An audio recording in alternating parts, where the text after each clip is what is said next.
৮২টি প্রস্তাবে অনৈক্য নিয়েই চূড়ান্ত হলো জুলাই সনদের খসড়া। এর মধ্যে তা পাঠানো হয়েছে রাজনৈতিক দলগুলোর কাছে এবং যা নিয়ে রোববার শেষ আলোচনাটি অনুষ্ঠিত হতে যাচ্ছে।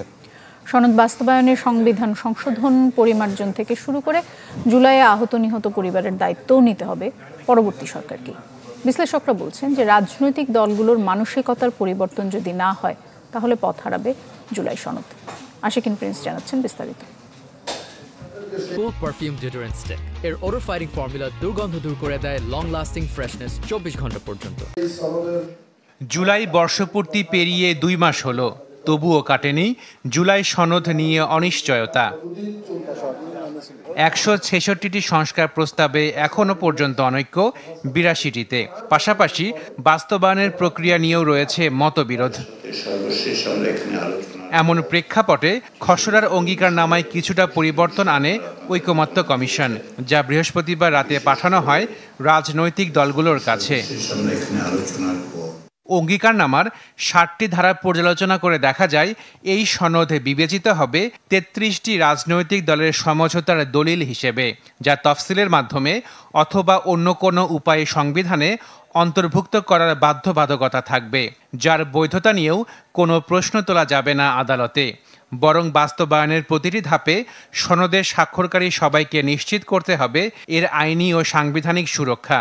পাশাপাশি অঙ্গীকারনামা অনুযায়ী শুধু জুলাই গণঅভ্যুত্থানই নয়, গণতন্ত্র পুনরুদ্ধারে গেল 16 বছরের রাজনৈতিক সংগ্রামকেও দিতে হবে রাষ্ট্রীয় স্বীকৃতি। নিশ্চিত করতে হবে আওয়ামী লীগ আমলে হওয়া সব গুম, খুন, নির্যাতন সহ অভ্যুত্থানের সময়কালীন হত্যাকাণ্ডের বিচার। জুলাই শহীদদের দিতে হবে রাষ্ট্রীয় মর্যাদা।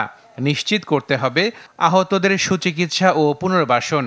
সাংবিধানিক যত প্রতিষ্ঠান সেগুলোর সংস্কারেও প্রয়োজনে করতে হবে সংবিধানের সংশোধন, পরিমার্জন, নতুন আইন প্রণয়ন কিংবা বিদ্যমান ধারার পরিবর্তন। এটা রাজনৈতিক দলগুলোর সিদ্ধান্ত, তারাই এগুলো এর উপরে সিদ্ধান্ত দিতে হবে। আমরা বিশেষজ্ঞদের মতামত দিয়েছি, বিশেষজ্ঞদের থেকে কিছু আইডিয়া পেয়েছি।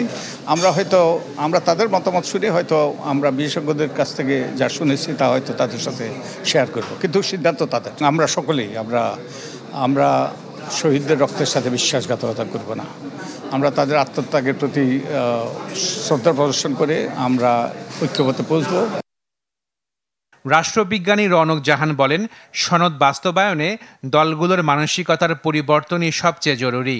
যে সবাই বলল এখন যে নির্বাচনের জন্য তারা বলল হ্যাঁ এখনই এইভাবে বাস্তবায়ন করো, তারপরে যারা যদি মনে আসলেই যদি মানসিক একটা পরিবর্তন না হয়, যারা জিতে আসবেন তারা যদি বলে যে না এটা আমি পাল্টে দেব, তাহলে এরা কি করবে?